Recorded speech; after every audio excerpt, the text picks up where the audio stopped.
everyone. Welcome to today's session of Around the Block Industry Talk with Mr. Kamlesh Nagware.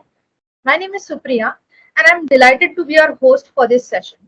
So, the Around the Block, this platform facilitates influential personality to share their expertise and cultivate valuable connection with the student across all our academic partners. So Mr. Kamlesh Nagware is a leading figure in a blockchain industry. As a TEDx speaker and co-founder of FSV Capital, he is recognized among top 30 blockchain influencers in India.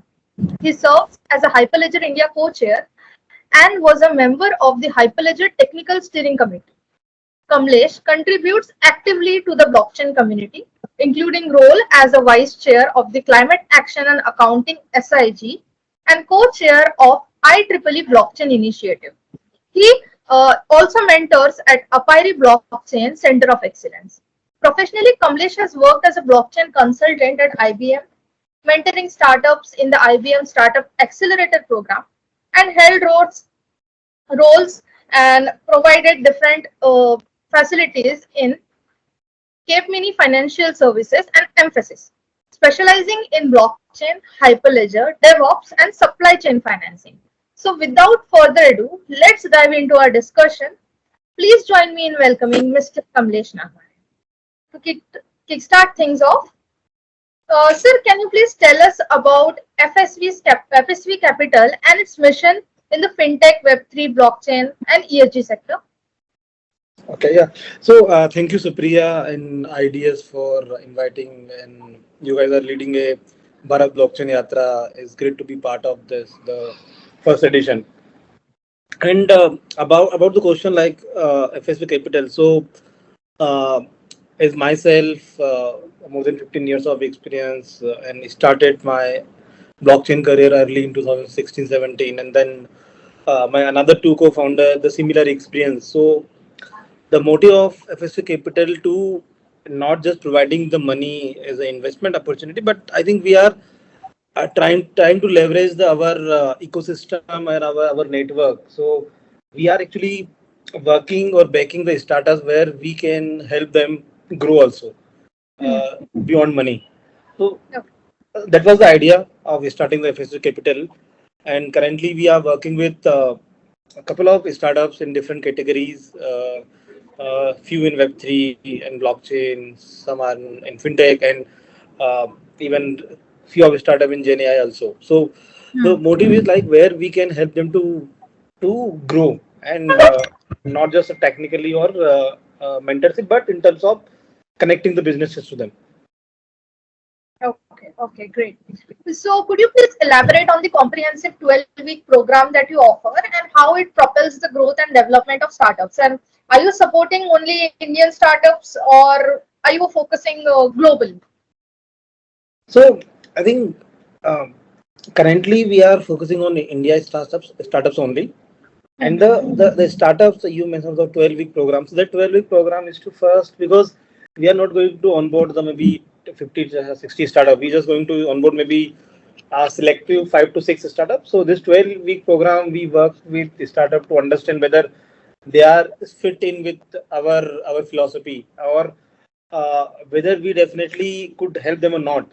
Because maybe they initially they look good, but when we come to the actual implementation, or maybe business, or maybe founder profile, maybe we are not right fit for them.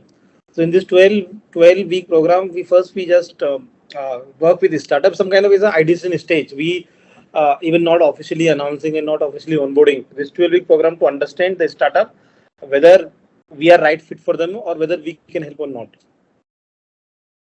Okay. So as you said, you are focusing in India. So where are you operating from, and where is your headquarter located? So in a remote work, there is no headquarter recorded. So, but we all three founders are from different location. Okay. Myself from Pune, Prasanna from Bangalore, or Saurabh Jain from Delhi. So we cover the whole India geographically, and our startups also the very dynamic. Few are based in Mumbai, few are based in Hyderabad, few are in Bangalore. Is a diverse geographies and even diverse founders. So we have founders who are just graduated from college to the founder who having a 60 years of age and Hmm. 25 years of fintech and banking career. So diverse set of different minds and Hmm. different kind of use cases. Even few startups are working in education domain, to some are working in CBDC, and some Hmm. working on GenAI also. Okay, great, great, great. And how do you see blockchain technology impacting the fintech and ESG sector specifically? So I think when we started the blockchain journey, I think everyone, even you and the ideas. So Hmm. firstly, we're talking about the use cases in the maybe Correct. supply chain is the track and trace is a simple very use case to try.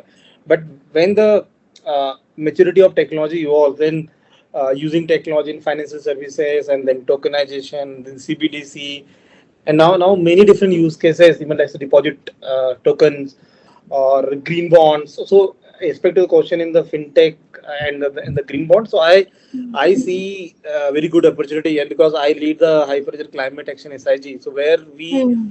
are working with startups, or I think the collaborating with the founders in the use cases who are building on hyperjet technologies, but trying to solve the climate related issues, whether it's a climate action, whether it's a green financing, whether it's a carbon credit, whether it's a carbon tokenization. So all these things. So definitely blockchain could play very important role in terms of bringing the carbon accounting properly, because currently due to the number of participants and the people are not concerned about the carbon accounting, so there are not so Hmm. practice available. So using blockchain you can do the accounting properly, and then using the kind of tokenization feature of the every blockchain, you could maybe liquidity, bring to the liquidity in the this carbon accounting process, where you can simply tokenize the carbon footprint as a carbon token, and which is available in a secondary marketplace where anyone can trade it. So this is this one. Hmm. But in a financial services, there are number of use cases from cross-border payment to the CBDC to the deposit tokens, and there are number of use cases based on tokenization. Whether you Hmm. go to the Citibank report, they are maybe they are forecasting maybe the $3 trillion economy will be running on blockchain financial services. JP Morgan's product like OniX is a Hmm. driving factor of the tokenization in a banking sector. Correct, correct. Yeah. So what do you think is the future of this blockchain technology evolving, particularly in relation to climate action and accounting? How it is evolving? So evolving. So I just mentioned earlier, like there are two kind of Hmm. 3 to 4 kind of use cases. One use case is the traceability of the carbon accounting, which Hmm. is the even ESG compliance reports required, or the companies require for the sustainability angle perspective. Second, required the green financing perspective, where if anyone want to buy tokens or buy the carbon credit, there is currently no way they need to go to the Vera or gold standard, and where there is no liquidity of the carbon credit, or that there is not available for the non retail user to buy it. Hmm. And whether you buying, there is no transparency about this carbon credit is genuine or not. Correct. So, so blockchain providing the liquidity and the genuineness to the those carbon offset, Hmm. and it is going to contribute to the SDG goals in multi aspects, in terms of sustainability, in terms of clean energy or renewable energy kind of thing. Okay, great. Uh, Very insightful information. Looking ahead, what are your aspirations for FSV Capital over next 5 to 10 years? So 5 to 10 years. So for the next 5 years, we as I mentioned, like we want to work with the startups where we can help. We just don't want to give money, and whether Hmm. they how they're using it. So we want to work with the selected and a limited number of startups. Hmm. So helping them grow, and when a startup grow, you will also grow. So Correct. this is the main motive. So instead of like say, funding 100 startup and Hmm. 90 failed, instead of maybe funding only 10 startup and working with them to grow.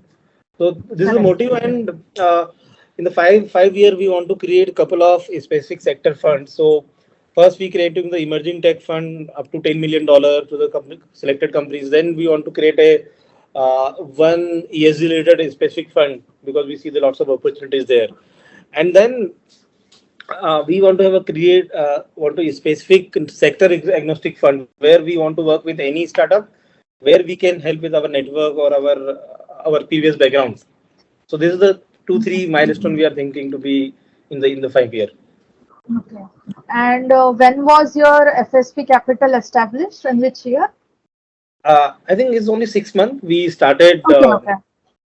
in 2023, maybe October. Mm-hmm. And is there any success story that has impacted your firm? Do you want to share with audience?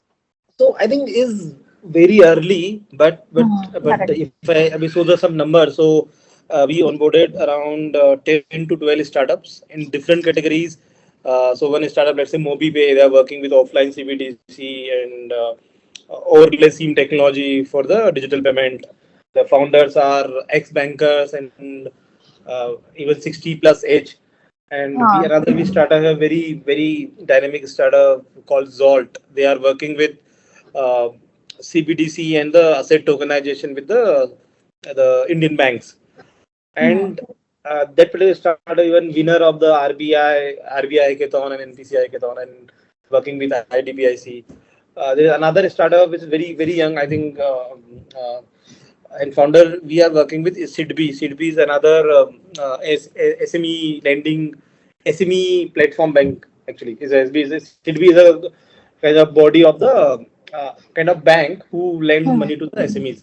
So that particular startup doing a pilot and MVP with those SIDB. And then another startup which is very young. I think just college graduate, and Hmm. I know them from since their college duration. So they are created the low code no code platform for Hmm. creating the uh, uh, blockchain platform with a maybe 10x or maybe 1/10 of the project cost. And there they are working with Hedera, for example. And so I think this kind of dynamic startups we have where the different founders and they believed in us and onboarded with us. That is maybe Hmm. success story because we Yeah, don't correct. come in with any venture capital as a running history, but still people Hmm. and the founders believed in us to when being a our journey. Correct. Yeah, that sounds really great. That's a real success story we can say. And what advice would you like to give to the young professional or budding entrepreneur who are into blockchain space? Okay, so not just for blockchain, but a very generic General. advice to startup and founders because uh, if you see the current India history and India success in terms of digital transformation and how Hmm. we uh, created the digital public infrastructure like UPI, like Aadhaar, like ONDC, and like now CBDC. So there are humongous opportunity out there for the founders and startups. So even when I go to the many different institutions like Hmm. IITs and triple ITs and IIM, so I always give the same message like no need to look out for the jobs. There are many opportunities. Try to be a creator of the job, and, Creative. and there are many government availabilities in terms of let's say we have a Pyri kind of platform which provide the uh, on board the blockchain startups every year. And similarly, there are different STPI and Government of India uh, Initiative. sector incubation center in different Hmm. technology like FinBlue for fintech. There are like this, and this is the STPI thing, but there are also support by ministry. So Mighty also have Hmm. a different layer of startup ecosystem. So I was talking to them last month. So they have three different kind of supports. One support is for the early stage idea level. So even even you don't have money, they will provide the support to you. And if you have and not just for the this startup ecosystem for the big cities like Pune and Bangalore, but now this they are expanding to the tier three, tier four city like say Hmm. Jamshedpur or like say Bhopal, Jabalpur, Gwalior kind of city where they are working with institutions to create the startup ecosystem out there. So I think as a founder, I think you need to look for the opportunities. And Hmm. I think I was saying the same message to everyone. Like till that we were working with US and UK to solving their digital transformation projects. Now India is a 1.4 billion people, and now we are tech savvy. So there are huge opportunity out there to solve our problems in going future. So uh, like any leadership message, like this coming decade is for India. Yeah, correct. We are growing, and definitely this is the one takeaway. Everyone should look for the opportunities around and definitely try to be creative and to grab all the opportunities that come into your way. So now, moving ahead, Kamlesh, how can our listeners connect to you and get involved with you? How, if they have any idea, how can they reach out to you? Do you want to share any Yeah. links? Yeah, so investor can connect me on LinkedIn. Uh, Huh. so simply with my full name, I am the unique on LinkedIn. There is no duplicate name there. So you can connect with me, and any kind of help you need in terms of whether you are a student, whether you are a working professional. I always get time and interact with them. Even I have my top mate profile also on my LinkedIn page. If you want to Hmm. book me personal meeting with me, you can also book with that. Otherwise, you can simply DM me on LinkedIn. I will respond, and I will connect with you, whether you want to need any career guidance, whether you want to need one of the any startup idea evaluation, or any of the mentorship, whether it's a technology, whether it's a startup. I'm happy to connect and discuss. To make things easy, we will put a QR code of Mr. Kamlesh LinkedIn, his website, and his booking link in the screen above. And also, I would like to invite all of you to join us, join our Discord community, follow our Instagram, Twitter, LinkedIn, and Facebook, everything of information data system. You can also follow me on LinkedIn for more updates and for more upcoming around the block session. It's been a pleasure, Mr. Kamlesh, sir. It was a really insightful session with you. We hope everyone who is watching this session found it really informative and engaging. Have a great day, everyone. Thank you so much for joining us today. Yeah, thank you for everyone. And thank you, Supriya